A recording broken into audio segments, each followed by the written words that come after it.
How to allow access to camera on Android. Hello everyone, welcome to this channel. I'm Emily and I'm here to help you out today. So without any delay, let's get started. So first of all, log in the settings of this device and then scroll down to apps. Now as you do that, tap on manage apps and it will give you the list of apps that you have on your device. So just wait until the app loads on your device. After that, scroll down and then tap on camera option.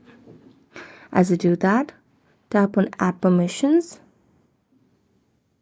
and as you do that, make sure that you have the access of allow only while using the app or ask every time or don't allow.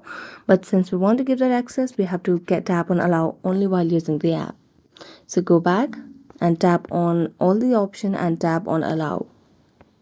So thank you so much for watching this video. If you enjoyed watching this video, don't forget to like, subscribe and hit the bell notification for more updates. That's it for today. See you next time.